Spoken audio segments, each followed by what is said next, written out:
Liverpool could be on the brink of sealing a huge piece of business behind the scenes, with a major contract breakthrough now closer than ever. There is so much to discuss in today's video, so be sure to like the video and subscribe to the channel for daily Liverpool content. After months of uncertainty and stalled talks, momentum has suddenly shifted, and an agreement could be just around the corner. Liverpool's long-running contract saga with Ibrahima Konate may finally be approaching its decisive moment, and this latest update suggests a breakthrough is now within touching distance. According to Get French Football News, discussions between Liverpool and the French centre-back have been ongoing for an astonishing 18 months. Early negotiations hit a stumbling block after the club's initial offer was deemed below expectations, leading to a temporary pause in talks. For a period, uncertainty lingered, raising genuine concerns about the defender's long-term future at Anfield. But now, the situation has dramatically shifted. Negotiations have officially resumed, and crucially, both parties are said to be closer than ever to reaching a full agreement. While the finer details still need to be ironed out, the overall direction is clear. This is no longer a stalled situation, but one rapidly moving toward resolution. Despite strong interest from European giants like Real Madrid, the expectation is that Konate will commit his future to Liverpool. That interest only underlines his growing reputation as one of Europe's most dominant and reliable defenders. But it's understood the player's priority is to stay put and settle his future sooner rather than later. There's also a sense of urgency behind the scenes. With the FIFA World Cup on the horizon, Konate is keen to have his club future fully resolved in the coming weeks. That timeline could accelerate negotiations, pushing both sides toward finalizing terms quickly. For Liverpool, this is a hugely significant development. Securing Konate long-term would not only reinforce the club's defensive core, but also send a strong message about stability and ambition under Arne Slot. After months of uncertainty, setbacks, and speculation, the message is clear. Liverpool and Ibrahima Konate are now closer than ever, and a major contract agreement could be imminent. In this section of the video, we will go over our 5 biggest takeaways from our 4-0 defeat to Man City. Further disappointment was added to an already poor season, raising questions as to what happens next as Liverpool exit another tournament after a chastening 4-0 defeat at Man City. Number 1. More than defeat, an embarrassing afternoon for Arne Slot and Liverpool. There was at least some hope going into this game. Despite Liverpool's clear struggle so far this season, and their complete failure to defend the Premier League title they won last year, there were always the cups to play for. The FA Cup and the Champions League offered the chance to salvage something from the campaign, and there was the hope that in one-off cup matches, Liverpool could do enough to get the wins required.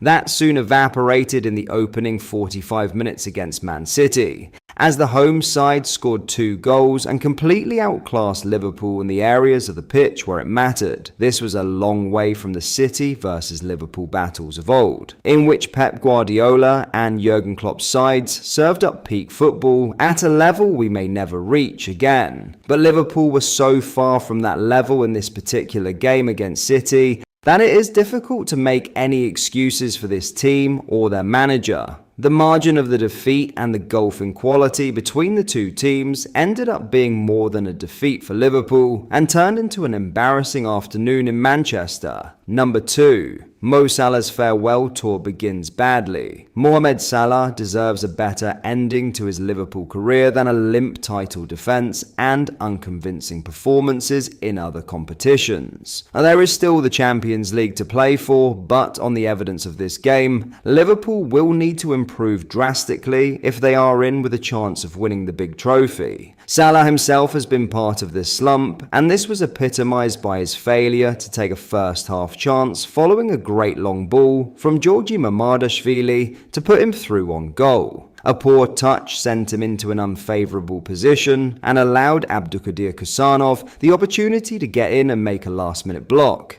and the resulting shot went out for a throw-in. Salah has probably owed some help from elsewhere in the team to make sure his send-off is a happy one, but so far he is not getting it. His own recent performances were summed up when his penalty kick was saved by James Trafford. He looked like he wanted the ground to swallow him up, and like a player completely lacking in confidence. Salt was rubbed into the wound when he was subbed later in the second half. Number 3. Liverpool fans makes a statement with early exit, as Man City fans taunted Slot with chants of, "You're getting sacked in the morning." Liverpool fans voted with their feet. Maybe some of them felt like joining in with the song. They began the game in full voice, and with a 1 positive for the club on the afternoon. The players and staff cannot have any complaints about the support they received on this early Saturday kickoff down the M62. The atmosphere provided by those travelling supporters was mentioned several times on the TV commentary, such was its prominence, especially pre-kickoff and early on in the game. It should have given the players something to play for. The FA Cup giving greater allocation to away supporters is a real positive of the competition, and away fans are often the ones who create the atmosphere in the modern game. But the Liverpool team could not respond to their supporters' singing, encouragement, and early noise. Unusually for Liverpool's away contingent, many had left their seats with 10 minutes to go, which was as big a statement as any as to what they think. Number 4. Virgil van Dijk is merely normal now. Like Salah, Virgil van Dijk has not been at his imperious best this season, and his clumsy challenge for the penalty was not like him. He also epitomizes the decline this season, as several players who can genuinely be considered the best in Liverpool's history are not performing to their usual or previous levels. Some of this is down to age and natural decline, but the drop is so stark across the board that it must also be down to other factors. Van Dijk has not been bad this season and has shown glimpses of the play that has made him one of the best central defenders in the history of the game, but that he is having the type of campaign that makes him merely a good defender rather than an exceptional one is another sign of Liverpool's drop-off across the board.